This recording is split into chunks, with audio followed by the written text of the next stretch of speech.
اعوذ باللہ من الشیطان الرجیم بسم اللہ الرحمن الرحیم الحمدللہ رب العالمین والصلاة والسلام علی اشرف الانبیاء والمرسلین وآلہ الطیبین الطاہرین لا سیما بقیت اللہ فی الارضین ولعنت اللہ علی اعدائہم اجمعین۔ 4 شعبان المعظم سرکار وفا حضرت ابو الفضل العباس علیہ السلام کی ولادت با سعادت کی تاریخ ہے۔ اس انتہائی عظیم الشان خوشی کے موقع پر میں تمام مومنین کی خدمت میں،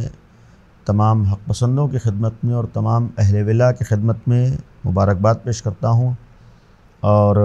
اللہ سے دعا ہے کہ ہم سب کو بھی جناب عباس کی معرفت عطا فرمائے اور جناب عباس کے صدقے میں اہل بیت کی معرفت عطا فرمائے، اور اہل بیت کے صدقے میں ہم سب کو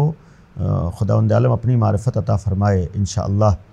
جناب عباس کے سلسلے میں البتہ بعض دوسری روایات بھی ہیں، ایک زیادہ مشہور 4 شعبان المعظم ہے، اور خود کربلا میں جناب عباس کے روضہ مبارکہ پر جو جناب عباس کی ولادت کی تاریخ اور جس میں تذکرہ ہوتا ہے، اور ولادت کی تاریخ جہاں پر منائی جاتی ہے وہ 4 شعبان المعظم ہے۔ تو یہ ایک خوشی کا موقع ہے، مسرت کا موقع ہے۔ جناب عباس وہ ذات گرامی ہے جن کے لیے مشہور ہے کہ امیر المومنین علیہ السلام نے تمنا فرمائی تھی کہ عباس جیسے ایک اولاد کی، عباس جیسے ایک بیٹے کی، لہذا جناب عباس کو تمنائے امام علی کہا جاتا ہے، اور حق ہے کہ ایسی ذات گرامی جس کو امیر المومنین کی تمنا کہا جائے معمولی ذات نہیں ہو سکتی ہے، ایک انتہائی عظیم الشان ذات یہ ہوگی اور ہے یقیناً۔ اور جب مولا کائنات نے تمنا کی ہے تو پھر امیر المومنین نے بھی جناب عباس کی پرورش کا جو انتظام کیا ہے اور جس انداز سے پرورش کی ہے وہ بھی ایک بے نظیر ہے تاریخ میں، اور اسی لیے حق ہے کہنے کا کہ کائنات میں اگر 14 شخصیتیں، 14 معصومین سب سے عظیم الشان ہے، تو 14 معصومین کے بعد اگر کوئی ذات ہے، اس گھرانے میں کوئی ذات ہے، تو ان میں سے ایک ذات گرامی جناب عباس کی بھی ہے۔ دوسری شخصیتیں بھی ہیں، مثلا جناب زینب سلام اللہ علیہا جیسی ذات گرامی، تو ساتھی میں جناب عباس جیسی ایک ذات بھی ہے، اور اسی لیے جناب عباس کو باب الحسین کہا گیا ہے، جس کا ایک مفہوم اور مقصد یہ ہے کہ امام حسین تک پہنچنے کا وسیلہ، امام حسین تک پہنچنے کا ذریعہ۔ لہذا یہ کہا جا سکتا ہے کہ امام حسین کو پہچاننے کا ذریعہ، امام حسین کی معرفت کا، گویا جناب عباس کو ہم پہچانیں تاکہ امام حسین کو پہچان سکیں، جناب عباس کو ہم پہچانیں تاکہ ہمیں امام کی معرفت ہو سکے۔ اور ایسی ذات گرامی بعض روایات کے اعتبار سے 26 ذی الحجہ میں، بعض روایات کے مطابق آپ کی جو ولادت ہوئی ہے، یعنی کل عمر چونکہ 26 سال تھی، تقریباً 32 سال آپ کی عمر مبارک رہی ہے،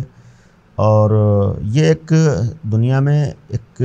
بظاہر نوجوانی کی عمر جناب عباس کی، اگر مجموعی طور پر دیکھیں کوئی بہت زیادہ عمر جناب عباس کی نہیں تھی، لیکن اسی عمر میں جو ایک جوانی کی عمر ہوتی ہے وہ کارنامے انجام دیے ہیں، وہ کام کیے ہیں جو تاریخ میں بے نظیر ہیں۔ کیونکہ 14 معصومین کے لیے یا 12 اماموں کے لیے بعض لوگ یہ کہتے ہیں کہ وہ تو امام تھے لہذا انہوں نے وہ کارنامہ انجام دیا ہے، وہ کام کیا، لیکن قابل غور ہیں جناب عباس کی بہت زیادہ عمر بھی نہیں ہے، اور اللہ نے انہیں امام نہیں بنایا، یقیناً امامت نہیں ملی ہے، امام اس لیے کہ صرف 12 ہیں، جس کا سلسلہ امیر المومنین سے شروع ہوتا ہے اور آج پردہ غیب میں جو امام موجود ہے جس پہ ختم ہوتا ہے، درمیان میں کوئی اور امام نہیں ہے، یعنی امام علی کے بعد امام حسن ہے، پھر امام حسین ہیں، اور پھر امام سجاد علیہ السلام ہیں، لیکن پھر بھی یعنی امامت نہیں ملی ہے، لیکن مرتبہ معمولی نہیں ہے، عظمت معمولی نہیں ہے، اپنے کو ایک اہل بیت کی نگاہ میں لائق بنا کر دکھایا ہے کہ واقعاً اہل بیت کے چاہنے والا کیا ہوتا ہے۔ یہ معمولی بات نہیں ہے کہ کوئی باب الحسین ہو جائے، یعنی امام حسین کے لیے معرفت کا ذریعہ بن جائے، امام حسین تک پہنچنے کا ذریعہ بن جائے، یہ خود ایک اس کی کمالات ہیں، اس کی عظمت ہے، اس کا مرتبہ ہے۔ اور یہی وجہ تھی کہ جناب عباس کے لیے ہم لوگ معصوم کہتے ہیں، اور ہیں معصوم، جیسے جناب زینب معصومہ ہیں، اور قم میں امام رضا کی بہن معصومہ ہیں، جناب علی اکبر معصوم ہیں، تو جناب عباس بھی معصوم ہیں، معصوم بین معنی کہ جن کی زندگی میں کسی طریقے کا گناہ نہیں ہے، کسی طریقے کی معصیت نہیں ہے، جس کو علماء نے محفوظ عن الخطا سے بھی تعبیر کیا ہے، چونکہ جو اصل خاص عصمت ہے جو چادر کسا کا واقعہ ہے اور جو ایک آیہ تطہیر کا نزول ہے اور جو اللہ نے خاص عصمت عطا کی ہے جس کو ہم لوگ عصمت کبریٰ بھی کہتے ہیں، وہ صرف چہاردہ معصومین کے لیے ہے، اس عصمت کبریٰ تک کوئی نہیں پہنچ سکتا ہے۔ لیکن یہ جناب عباس کا کمال ہے کہ اپنے کو وہاں تک پہنچایا ہے کہ پوری زندگی کوئی کام عصمت کے خلاف نہیں کیا ہے، پوری زندگی محفوظ عن الخطا رہے ہیں، اسی لیے اس کو معصوم، ایسی شخصیت کو، ایسی ذات کو معصوم کہتے ہیں۔ اور جناب عباس نے اپنے اختیار سے اور اپنی معرفت کے نتیجے میں اپنے نفس پر قابو رکھ کر ہر طرح کے گناہوں سے اپنے کو بچا کر پیغام دیا ہے کہ اہل بیت کا سچا چاہنے والا اور امام حسین کا واقعی ماننے والا گناہوں کی طرف نہیں جاتا ہے، گناہوں کا تصور بھی نہیں کرتا ہے۔ امام حسین کا حقیقی ماننے والا ہر اعتبار سے گناہوں سے محفوظ ہو جاتا ہے، اس لیے کہ جب اس کے پاس امام علی کی معرفت ہوتی ہے اور امام حسین کی معرفت ہوتی ہے اور امام علی اور امام حسین جیسوں کا چاہنے والا ہوتا ہے تو پھر اس کی زندگی میں برائیاں نہیں ہوتی۔ تو یہ ایک پہلو قابل غور ہے جناب عباس کی زندگی میں کہ ایک نوجوانی کی عمر میں دنیا سے گئے ہیں، یعنی بہت زیادہ عمر جناب عباس کی نہیں رہی ہے، لیکن اس بہت زیادہ عمر نہ ہونے کے بعد بھی آپ سوچیں کہ تصور کریں کہ اس عمر میں بھی وہ کارنامہ انجام دے دیا اور وہ کام کیا ہے کہ خود اہل بیت ان کی عظمت کا اعلان کریں۔ مثلا امام زین العابدین علیہ السلام کی وہ حدیث جناب عباس کے بارے میں کہ کانا عمی العباس نافذ البصیرہ صلب الایمان جاہدہ ما ابی عبداللہ و ابلا بلان حسنا و مزا شہیدہ، کہ کانا عمی العباس کہ ہمارے چچا عباس صلب الایمان یعنی مضبوط ایمان کے حامل تھے، سخت اور مستحکم ایمان جناب عباس کے پاس تھا، ایمان میں کسی طریقے کی کمی نہیں تھی گویا۔ اور یہ معصوم کے جملات معمولی بات نہیں ہوتا ہے، گویا معصوم سند دے رہے ہیں، امام گویا ان کے ایمان کی گواہی دے رہے ہیں۔ یہ ایک انسان کا کمال ہے جس کے لیے ایک معصوم اس طریقے کی الفاظ استعمال کرے کہ صلب الایمان ہیں اور نافذ البصیرہ، یعنی ایک بابصیرت انسان ہے، یعنی باشعور ہیں۔ ایک اہل بیت کے چاہنے والے کا کمال ہی بابصیرت ہونا ہوتا ہے، باشعور ہونا ہوتا ہے، بصیرت کے ساتھ آگے بڑھتا ہے، سوچ سمجھ کر زندگی گزارتا ہے، ہر چیز میں عقل اور شعور اور فکر کو بروئے کار لاتا ہے، استعمال کرتا ہے، جو جناب عباس نے کیا ہے اور اپنے کو امام حسین پر قربان کیا ہے اور قربانی کے مرحلے سے گزرے ہیں۔ تو یہ ایک کمال جناب عباس کا ہے۔ دوسری طرف جناب عباس کی زندگی میں جو قابل غور پہلو ہے، ایک تو جناب ام البنین جیسی ماں ہیں اور ایسی ماں کی تربیت شامل ہے۔ واقعاً جناب چونکہ اس کے لیے مولا کائنات نے یہی جملہ کہا تھا جو مشہور ہے کہ جناب عقیل سے اپنے بھائی سے فرمایا کہ میری شادی کسی ایسی جگہ کرا دو جس سے ایسے صفات کی حامل اولاد پیدا ہو۔ تو گویا جناب ام البنین کے اثرات بھی تھے جناب عباس میں، اور جناب ام البنین کی تربیت کا اثر بھی تھا جناب عباس کی ذات گرامی میں، اور خود ان کی اپنی ذاتی صلاحیتیں بہت سی تھیں، تو اس کے نتیجے میں تو تربیت کے اثرات بھی گویا ہوتے ہیں، اور جب تربیت پہ توجہ ہوتی ہے اور پھر اہل بیت کے منشا کے مطابق تربیت ہوتی ہے تو جناب عباس جیسی ذات گرامی، اور اسی تربیت کا نتیجہ تھا ہم بعض روایات میں اور امام جناب عباس سے منسوب ہم زیارتوں میں اگر غور کریں کہ جناب عباس کے ادب کی جانب توجہ دلائی گئی، یعنی ایک تہذیب یافتہ، ایک مؤدب، ایک باسلیقہ، یعنی یہ ایک قابل غور چیز ہے کہ انسان ہو سکتا ہے ایک صحیح راستے پر ہو اور حق کے راستے پر ہو، لیکن اس کا ایک ادب معیار بن جائے اور اس کی تہذیب دوسروں کے لیے قابل توجہ بن جائے، یہ ایک اہم ہوتا ہے۔ جناب عباس کی زندگی میں ان کا ادب ہے، ان کی تہذیب ہے، ان کا اپنا کردار ہے، ان کا کیریکٹر ہے، تو یہ ایک بھی قابل غور پہلو ہے جناب عباس کے لیے اور ان کے ماننے والوں کے لیے کہ ادب کی جانب توجہ تھی۔ اور اسی طریقے سے جناب عباس کی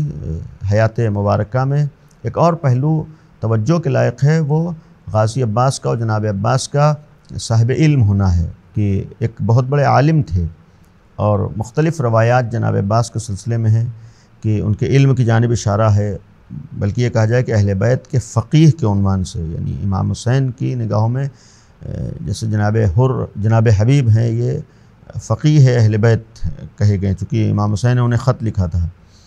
من الحسین الا رجل فقیہ، خود لفظ فقیہ کہہ کے انہیں خطاب کیا تھا۔ لیکن جناب حبیب کی فقاہت جناب عباس کے مقابلے میں نہیں ہے، یعنی جناب عباس کی فقاہت جناب حبیب سے بہت آگے ہے، ان کا مرتبہ، ان کی عظمت یقیناً زیادہ ہے۔ تو اہل بیت کے گھرانے میں فقاہت میں اہل بیت کے گویا بہت سے افراد رہے، لیکن جو مرتبہ جو منزلت جناب عباس کی وہ اور افراد کی نہیں ہے۔ تو یہ ایک علم تھا، یعنی فقاہت تھی، معرفت تھی، معلومات تھی، تو یہ بھی ایک توجہ کے لائق چیز ہے کہ جناب عباس بہت بڑے عالم تھے، صاحب علم تھے، اور یہ صاحب علم ہونا اور بہت زیادہ علم کا حامل ہونا یہ اہل بیت کے چاہنے والوں کے لیے پیغام ہے۔ بالخصوص آج ایک نسبت جناب عباس کے حوالے سے نوجوانوں کی ہوتی ہے، بالخصوص سینہ زنی کرنے والے اور انجمن سے وابستہ افراد اور علم مبارک اٹھانے والے افراد کے لیے، اور یہ گویا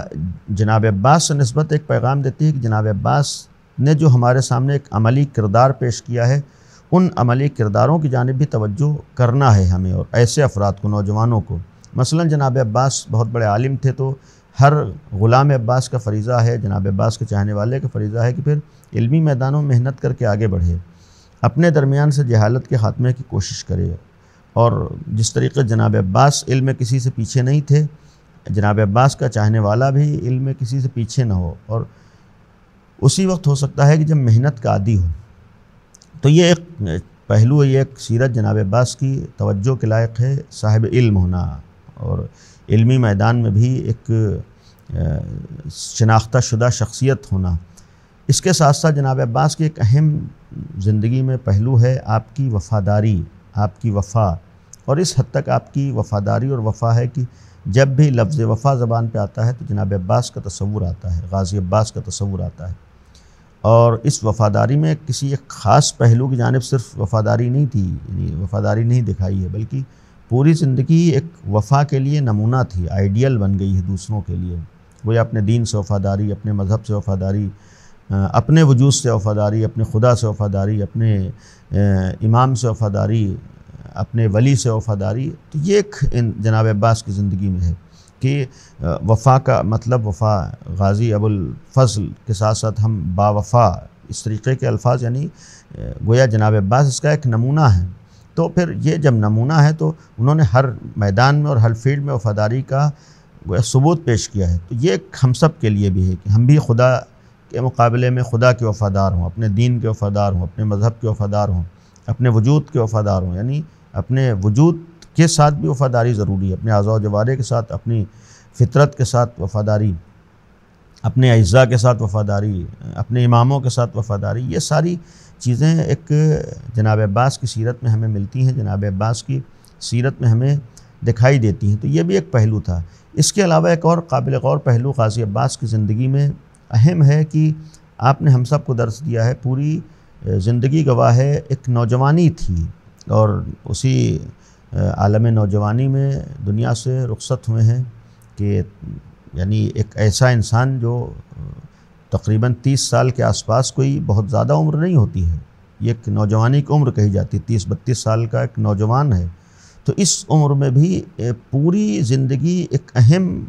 پہلو کی جانب اشارہ کرتی ہے، اور یہ بہت خاص چیز ہے جناب عباس کی سیرت کے حوالے سے کہ پوری زندگی مرضی امام کو نگاہوں میں رکھا ہے، کوئی بھی کام امام کی مرضی کے خلاف نہیں کیا ہے، کوئی بھی قدم مرضی امام کے خلاف نہیں اٹھایا ہے، ہمیشہ امام کی مرضی کو دیکھتے تھے، ہمیشہ ہر کام امام کی مرضی کے مطابق کرتے تھے، نہ تو کبھی جوش میں آئے ہوں، نہ کبھی جذبات میں آئے، بلکہ صرف یہ دیکھا کہ امام کیا چاہتے ہیں، امام کی مرضی کیا ہے۔ یہ ایک عملی پہلو پیش کیا ہے کہ اپنے جذبات میں بہہ جانا یہ ایک محبت اور عقیدت نہیں ہوتی ہے، بلکہ جذبات میں قابو رکھنا، اور پھر یہ دیکھنا کہ ہم جس مولا کے ماننے والے اس مولا کی مرضی کیا ہے۔ چونکہ جناب عباس کے سامنے امام حسین نمونۂ عمل ہیں، جناب عباس کے سامنے امیر المومنین نمونۂ عمل ہیں کہ جنہوں نے اللہ کی مرضی کے مطابق اپنی زندگی گزاری ہے۔ امیر المومنین اللہ کی مرضی کا ایک نمونہ ہے، جناب سیدہ مرضی خدا کا نمونہ ہے، امام حسن امام حسین مرضی خدا کا نمونہ ہے۔ تو جناب عباس نے ان افراد کی مرضی کا نمونہ بن کے دکھایا ہے کہ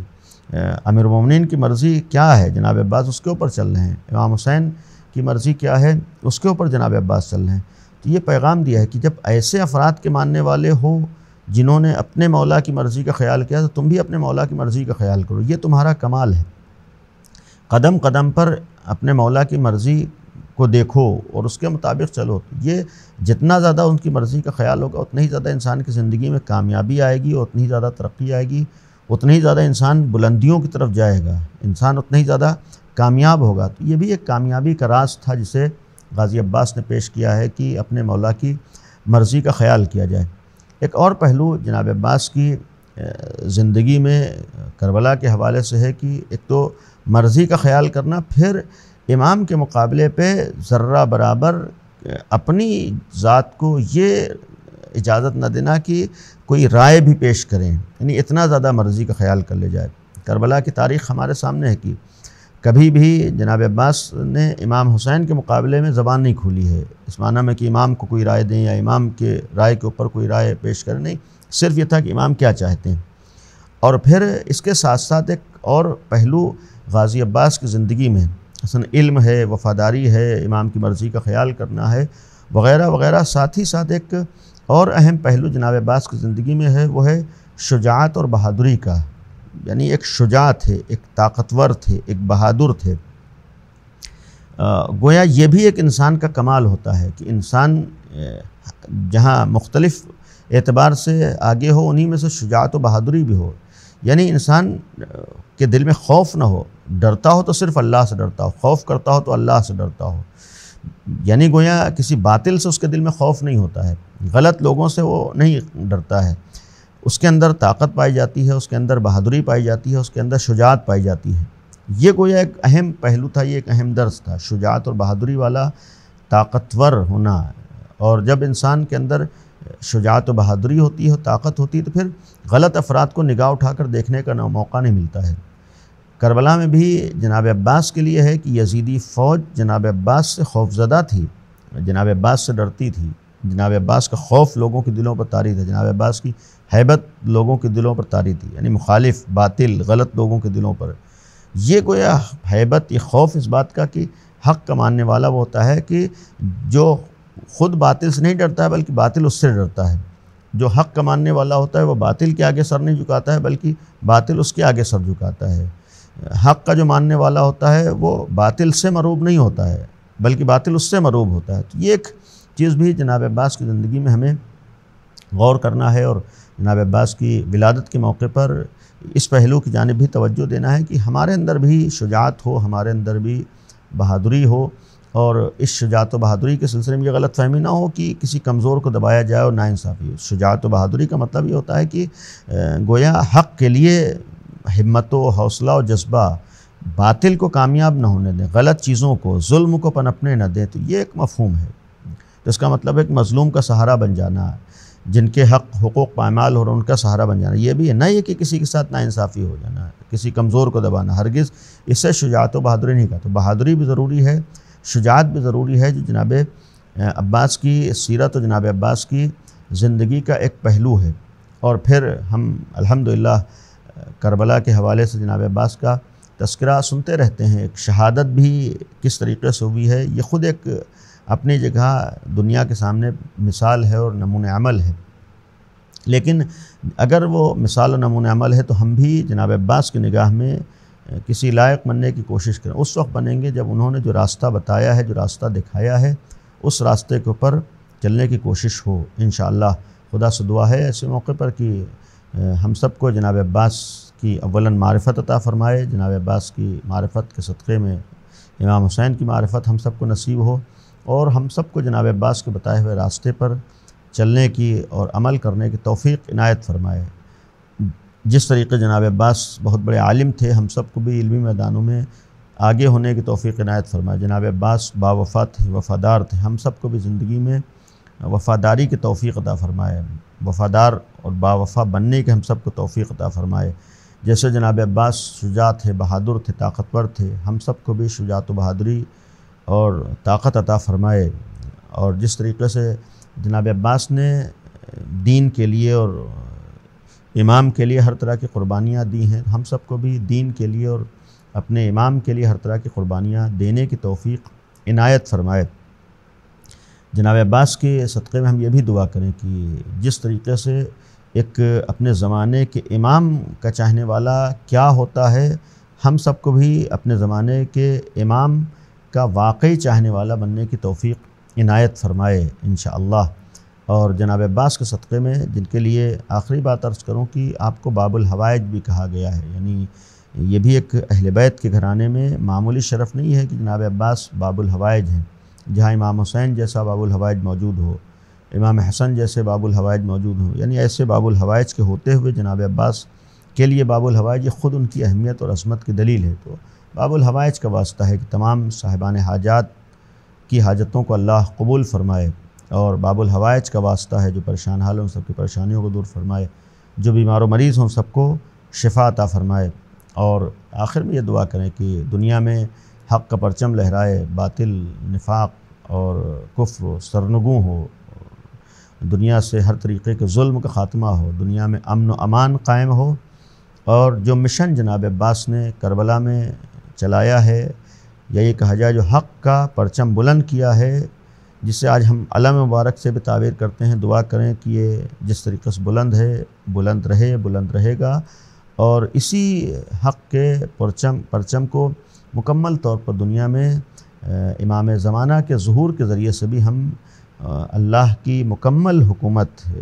اللہ کے نمائندوں کی حکومت کی شکل میں ہم لوگ اپنی نگاہوں سے دیکھ سکیں۔ اللہ سے دعا ہے کہ امام زمانہ کے ظہور میں تعجیل فرمائے، اور جناب عباس کی اس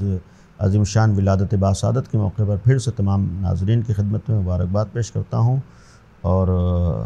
دعا کرتا ہوں کہ ہم سب کو جناب عباس کی معرفت عطا کرے۔ اور آخر میں یہ بھی دعا ہے کہ آج علمدار کربلا ہیں، اللہ سب کو کربلا کی زیارت نصیب فرمائے، ہم سب کو کربلا کا زائر بننے کی توفیق عنایت فرمائے۔ وآخر دعوانا ان الحمد للہ رب العالمین۔